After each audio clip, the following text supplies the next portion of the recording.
ಮೊದಲನೇದಾಗಿ actually this is the first movie ನಾನು ಕತೆ ಕೇಳಿದಿರೋ ಮಾಡಿದ ಸಿನಿಮಾ. ಅಂದರೆ ಓಪನಿಂಗ್ ಸ್ಟಾರ್ಟಿಂಗಲ್ಲಿ ನಾನು ಬಂದು ಒಂದು ಮೀಟಿಂಗಿಗೆ ಕತೆನೇ ಕೇಳಿದಿರೆ ಮಾಡಬೇಕು ಈ ಸಿನಿಮಾ ಅಂತ ಡಿಸೈಡ್ ಆಗಿದ್ದು. That is all because of ನಮ್ಮ ಡೈರೆಕ್ಟರ್ ಅರುಣ್ ಮುಕ್ತ. ಅರುಣ್ ಅವರು ನನಗೆ ಈ ಸಿನಿಮಾ ಮಾಡೋದಕ್ಕೆ 1-2 ವರ್ಷ ಮುಂಚೆಯಿಂದನೂ ಪರಿಚಯ ಇರ್ತಾರೆ.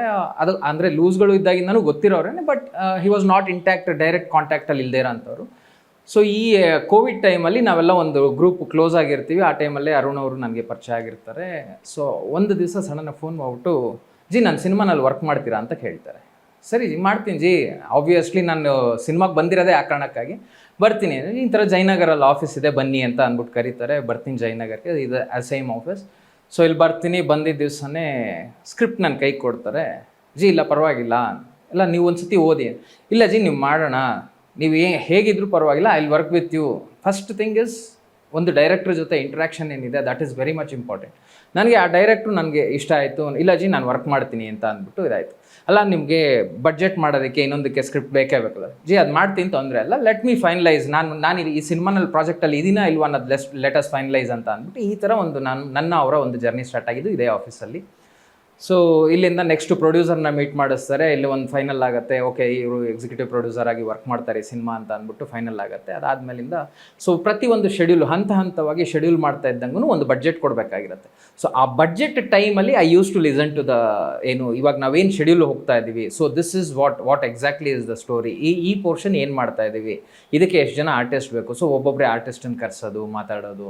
ಸೊ ಈ ಒಂದು ನನ್ನ ಜಾಬ್ ಪ್ರಾಸ್ಪೆಕ್ಟಿವ್ ಇರೋದೇ ಮೇಜರ್ ಇಂಟ್ರಾಕ್ಷನ್ಸ್ ವಿತ್ ಆರ್ಟಿಸ್ಟ್ಗಳು, ಡೇಟ್ಸು, ಆಮೇಲೆ ಅವರ ರೆಮ್ಯುನರೇಷನ್, ಈ ವಿಷಯವಾಗಿ ನಂದು ಹೋಗೋಂಥದ್ದು. ಸೊ ಲೈಕ್ ವೈಸ್ ಲೊಕೇಶನ್ ಪಾರ್ಟ್ನರ್ಶಿಪ್ಪಲ್ಲಿ ಹೋಗ್ತೀವ, ಇಲ್ಲ ಪೇಯ್ಡ್ ಲೊಕೇಶನ್ಸ್ಗಳ, ಅಲ್ಲಿಗೆ ಏನೇನು ಬೇಕು ಸ್ಟಾಫ್ಗಳು, ಈ ಥರ ಒಂದು ತಯಾರಿಗಳು ನಂದಿದ್ದರಿಂದ ನನಗೆ ಆ್ಯಸ್ ಅ ಪರ್ಸನ್ ಅವರು ಆಲ್ರೆಡಿ 2014 ಬಂದಂಥ ಸಿನಿಮಾ ಅವ್ರದ್ದು ಲೂಸ್ಗಳು. It was almost 10 years advanced movie ಆ ಟೈಮಲ್ಲೇ. So the direct is so matured ಅನ್ನೋದು ನಮ್ಗೆ ಆಲ್ರೆಡಿ ಗೊತ್ತಿತ್ತು. ಯಾಕಂದರೆ ಆ ಸಿನಿಮಾ ನಾನು ನೋಡಿದ್ದೆ, ಇಲ್ಲ ಅಂದರೆ ಥಿಯೇಟ್ರಿಕಲಲ್ಲೇ ಹೋಗಿ ಫಸ್ಟ್ ಡೇ ನೋಡಿದ್ದಂಥ ಸಿನಿಮಾ ಅದು.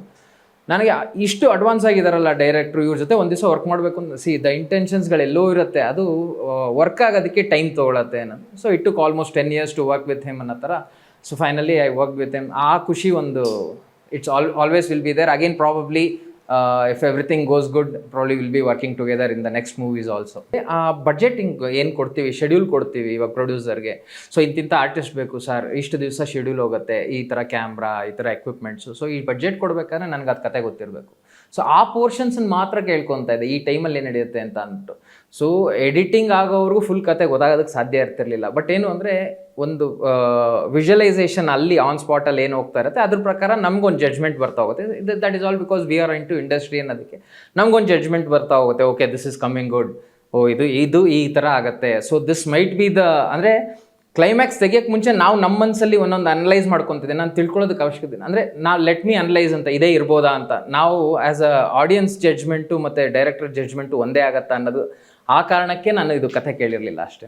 ಫಸ್ಟ್ 15 days ನಾವು ಪೂರ್ತಿ ಸ್ಕೂಲ್ ಪೋರ್ಷನ್ ಶೂಟ್ ಮಾಡಿದ್ದು.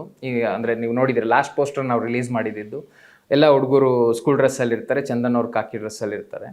ಸೊ ಆ ಪೋರ್ಷನ್ಸ್ಗಳು ನಾವು ಶೂಟ್ ಮಾಡಿದ್ದು ಕಂಪ್ಲೀಟ್ ಇನ್ ಮೈಸೂರಲ್ಲಿ ಶೂಟ್ ಮಾಡಿದ್ವಿ. ಒಂದು 15 to 18 days ವಿತ್ ಅದರಲ್ಲಿ ಸಾಯಂಕಾಲದ ಹೊತ್ತು ನೈಟ್ ಶೂಟು ಎಲ್ಲನೂ ಸೇರಿ. ಸೊ ಅಲ್ಲಿಂದ ಬರೋ ಅಷ್ಟೊತ್ತಿಗೆ I was decided this is going to be a super movie. ಅಂದರೆ ನಮ್ಮ ಕಾಲೇಜ್ ಲೈಫನ್ನ ನ್ಯಾಪ್ಸಿದಂಥ ಸಿನಿಮಾ. ಅಂದರೆ when I was in college life like ಕುಚ್ ಹೋತಾ ಇವೆಲ್ಲ ಬಂದಿದ್ದ ಪೀರಿಯಡು. ನಾವು ಕಾಲೇಜ್ ಬಂಕ್ ಮಾಡ್ಬಿಟ್ಟು ಅಂಥ ಸಿನಿಮಾಗಳನ್ನ ನೋಡ್ತಾ ಇದ್ವಿ. ಸೊ ನನಗೆ ಅದೆಲ್ಲೋ ಒಂದು ಕಡೆ ಇಲ್ಲಿ ಇದು ಬರ್ತಾ ಇದೆ, ಇದು ಆ ಥರ ಒಂದು ಆಗತ್ತೆ ಅಂತ ನಮ್ಗೆ ಅನಿಸಿದ್ದು. ಆ ಶೂಟಿಂಗ್ ಟೈಮಲ್ಲೇ ಅನ್ನಿಸ್ತು, okay this is a very good period. ಅಂದರೆ ಕಾಲೇಜ್ ಟೈಮ್ದಕ್ಕೆ ಜ್ಞಾಪಿಸ್ಕೊಳ್ಳುತ್ತದೆ. ಈಗ for example Kirik party. So Kirik party ಆ ಒಂದು ಜನ್ರೇಷನ್ಗೆ ಒಂದು ಇಷ್ಟ ಆಯಿತು ಕಾಲೇಜ್ ಲೈಫ್ದು. ಸೊ ಅದೇ ಥರ ಇದು ಒಂದು ಕಾಲೇಜ್ ಲೈಫ್ ಇಷ್ಟಪಡೋ ಅಂಥವ್ರಿಗೆ school life, college life it's good. First day Chandan ಅವರು ಶೂಟಿಂಗಿಗೆ ಬರ್ತಾರೆ. ಬಂದು ಅವರು I don't know whether he has revealed it or not, there are some sequences. ಆದರೆ ಚಂದನ್ ಅವ್ರದ್ದು 3 ಶೇಡ್ ಹೋಗುತ್ತೆ.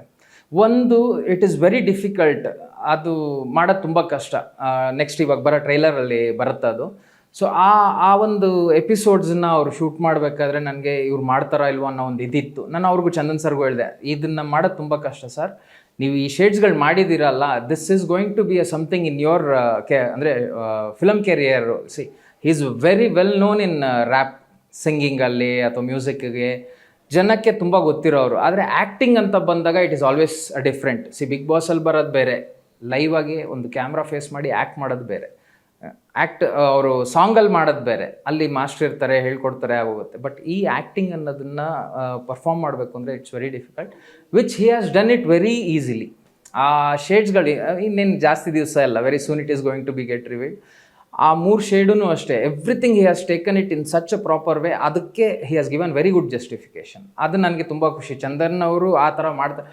The day one when we did that particular shooting, ಸಾಯಂಕಾಲ shooting ಮುಗಿಸ್ಕೊಂಡು ಅವತ್ತು ಪ್ಯಾಕಪ್ ಆಗಿ ರೂಮಿಗೆ ಬಂದಾಗಲೇ ನಾನು ಅವತ್ತೇ ಹೇಳಿದೆ, ಜಿ ನಿಜವಾಗ್ಲೂ ಸೂಪರ್ ಜಿ ನಿಮ್ಮದು, ಐ ರಿಯಲಿ ಲೈಕ್. ನಾನು ನಿಜವಾಗ್ಲೂ ಅಂದ್ಕೊಂಡಿರಲಿಲ್ಲ ಹೆಂಗೆ ಮಾಡ್ತಾರಾ ಒಂದು ರ್ಯಾಪರು ಅನ್ನೋದು. ಬಟ್ ತುಂಬ ಕಾನ್ಫಿಡೆನ್ಸ್ ಕೊಟ್ಟಿದ್ದೀರಾ ಸಿನಿಮಾಗೆ, ಆ ಪರ್ಟಿಕ್ಯುಲರ್ ಇದಕ್ಕೆ ಜಡ್ಜ್ಮೆಂಟ್ ವೆರಿ ಗುಡ್ ಅಂತಂದು ನಮ್ಗೆ it is very much personally satisfied, as well as audience ಕೂಡ ತೊಗೊತಾರೆ ಅದನ್ನು.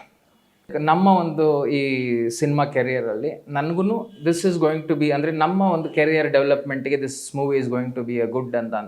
ಅಂದರೆ ನಾವು ಹೇಳ್ಕೊಬೋದು, ನಾವು ಒಂದು ಈ ಥರ ಒಂದು ಹಿಟ್ ಮೂವಿನಲ್ಲಿ ಮಾಡಿದ್ದೀವಿ ಅನ್ನೋ ಒಂದು ಖುಷಿ ಸಿಗತ್ತೆ ಅನ್ನೋದು ನನಗೆ ಆಲ್ರೆಡಿ ಆ ಫೀಲಲ್ಲಿ ಇದ್ದೀವಿ ನಾವು. As a ಆಡಿಯನ್ as well as a technician, ಒಬ್ಬ ಎಕ್ಸಿಕ್ಯೂಟಿವ್ ಪ್ರೊಡ್ಯೂಸರ್ ಆಗಿ ಈ ಸಿನಿಮಾ ನಮಗೆ ಒಂದು ಲೈಕ್ ಇಟ್ ವಿಲ್ ಬಿ ಒಂದು ಮೈಲ್ ಸ್ಟೋನ್ ಅನ್ನೋದು ಎಲ್ಲರಿಗೂ ಬೇಕಾಗಿರುತ್ತೆ. ಆ ಥರ ಒಂದು ಔಟ್ಪುಟ್ ಬಂದಿರೋ ಅಂಥ ಮೂವಿ ಇದು. This is going to be a milestone for my career also. ಅಷ್ಟು ಕಾನ್ಫಿಡೆನ್ಸ್ ಇದೆ ಆ ಮೂವಿ ಮೇಲೆ. To be frank, yesterday itself I watch the final output. ಈಗ ಚೆನ್ನೈಗೆ ಹೋಗಿದ್ವಿ ಅಪ್ಲೋಡ್ ಮಾಡೋದಕ್ಕೆ. ಆ ಅಪ್ಲೋಡ್ ಮಾಡಿದಾಗ ಇಟ್ಸ್ ಟೆಕ್ನಿಕಲ್ ಟೀಮ್, ನನ್ನ ಜೊತೆ ಎಡಿಟ್ರ್ ಬಂದಿದ್ರು, ಇಬ್ಬರು ನೋಡಿದ್ವಿ movie. So it's already like ನಮ್ಗೊಂದು ಹಿಟ್ ಫೀಲಿಂಗ್ ಅನ್ನೋದು ಆಲ್ರೆಡಿ ಅಲ್ಲಿ ಕಾಣಿಸ್ತಾ ಇದೆ ನಮಗೆ. One thing is it will personally connect ಆಗುತ್ತೆ ಯಾರಿಗೆ, ಆಡಿಯನ್ಸ್ಗೆ ಯಾವ ರೀತಿ ಅಂತಂದರೆ ಕಾಲೇಜ್ ಸ್ಟೂಡೆಂಟು, ಸ್ಕೂಲ್ ಸ್ಟೂಡೆಂಟ್ಸಿಗೆ ಒಂದು ಕನೆಕ್ಟ್ ಆಗುತ್ತೆ. The second thing is their parents, why they should watch ಅನ್ನೋದು ಸಿನಿಮಾನಲ್ಲಿರೋಂಥದ್ದು.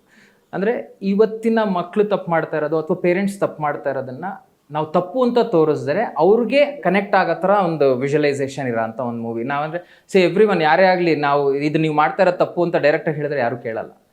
ಅದನ್ನು ತಿದ್ಕೋಬೇಕು ಅಂತಂದರೆ ಅವ್ರಿಗೆ ಅದು ಕನೆಕ್ಟ್ ಆಗಬೇಕು. ನಾವೇನೋ ಒಂದು ತಪ್ಪು ನಡೀತಾ ಇರೋದನ್ನು ಅವರ ಭಾಷೆಯಲ್ಲಿ ಹೇಳಿದ್ರೆ ಮಾತ್ರನೇ ಕನೆಕ್ಟ್ ಆಗೋದು. ನೀವು ತಪ್ಪು ಮಾಡ್ತಿದ್ದೀರಾ ಅಂತ ಡೈರೆಕ್ಟಾಗಿ ಹೇಳಿದ್ರೆ ಯಾರೂ ಕೇಳಲ್ಲ. ನಮಗೆ ಗೊತ್ತಿಲ್ವಾ ನಮ್ಮ ಮಕ್ಳನ್ನ ನೋಡ್ಕೊಳ್ಳೋದು. This is what the thing comes. But ಅಲ್ಲಿ ನಡೀತಾ ಇರೋಂಥ ಒಂದು ಸಿಚುವೇಶನ್ ನಮ್ಮ ಕಣ್ಮುಂದೆ ಕಾಣಿಸಿದಾಗ ನಾವು ಅದಕ್ಕೆ ಕನೆಕ್ಟ್ ಆದಾಗಲೇ ಇದು ನಾನು ನಮ್ಮ ಮನೆಯಲ್ಲಿ ನಡೀತಾ ಇದೆ, ನಾನು ಇದು ಮಾಡಬಾರ್ದು ಅನ್ನೋದು ಈ ರೀತಿನಲ್ಲಿ ಕನೆಕ್ಟ್ ಆಗೋದಕ್ಕೆ you have to watch the movie. ನಮಗೊಂದು ಮೈಲ್ ಸ್ಟೋನ್ ಆಗೋಂಥ ಒಂದು ಸಿನಿಮಾ ಇದು. Obviously previously we have done 2 to 3 movies as an executive producer, but this is going to be a milestone in my career also. Likewise ಎಲ್ಲ ಟೆಕ್ನಿಷಿಯನ್ಸ್ಗೆ, ಆರ್ಟಿಸ್ಟ್ಗಳಿಗೆ, ಎಲ್ಲರೂ newcomers. Chandan sir is well known, but as a artist is a newcomer. ಅದು ಬಿಟ್ಟು ಈ 4 ಜನ ಏನು ವಿದ್ಯಾರ್ಥಿನಿಯರು ರೋಲ್ ಮಾಡಿದ್ದಾರೆ, they are newcomers. There are other characters. ಇನ್ನೊಂದು ಹೇಳಬೇಕು ಅಂತಂದರೆ, ಈ ನಮ್ಮ ಸಿನಿಮಾನಲ್ಲಿ ಆರ್ಟಿಸ್ಟ್ಗಳು ಇದುವರೆಗೂ ಮಾಡಿಲ್ಲದೆ ಇರೋಂಥ ಕ್ಯಾರೆಕ್ಟರ್ನ ನಾವು ಮಾಡಿಸಿದ್ವಿ. a person who is always a villain in other movies is a good person here. ಆ person who is always comedian ಆಗಿ ಮಾಡ್ತಾ ಇರೋರು ಇದರಲ್ಲಿ ಸೀರಿಯಸ್ ಪಾತ್ರ, ಮಜಾ ಭಾರತದಲ್ಲಿ ನೋಡ್ತಾ ಇರೋರು ಇಲ್ಲಿ ಸೀರಿಯಸ್ ಪಾತ್ರ. ಅಂದರೆ ಅವರ ಕ್ಯಾರೆಕ್ಟ್ರು ಅಲ್ಲೇನು ಮಾಡ್ತಾ ಇರ್ತಾರೆ ಬೇರೆ ಇದರಲ್ಲಿ, ಅದನ್ನು ಡಿಫ್ರೆನ್ಸ್ ಅಂದರೆ ಚೇಂಜ್ ಓವರ್ ಮಾಡಿ ಮಾಡಿಸಿರೋಂಥದ್ದು ನಮ್ಮ ಡೈರೆಕ್ಟ್ರು. ಸೊ ಇಟ್ ಟೇಕ್ಸ್ ಅಗೇನ್ ಅದು ಕನೆಕ್ಟ್ ಆಗುತ್ತೆ. ಯಾಕಂದರೆ ಅವ್ರನ್ನ ಪ್ರತಿಯೊಂದು ಅದೇ ರೀತಿ ನೋಡಿರ್ತಾರೆ. ಅವ್ರು ಬಂದಿದ ತಕ್ಷಣ ನಗಬೇಕು, ನೋಡಿದ ತಕ್ಷಣ ನಗಬೇಕು ಅನಿಸುತ್ತೆ. ಬಟ್ ಆ ವ್ಯಕ್ತಿ ಅಳ್ಸೋದಕ್ಕೆ ಸ್ಟಾರ್ಟ್ ಮಾಡಿದಾಗ ಅದು ನಿಜವಾಗ್ಲೂ ಒಬ್ರಿಗೆ ನೀಟಾಗಿ ಕನೆಕ್ಟ್ ಆಗುತ್ತೆ. This is what exactly is ವಿದ್ಯಾರ್ಥಿನಿಯರೇ.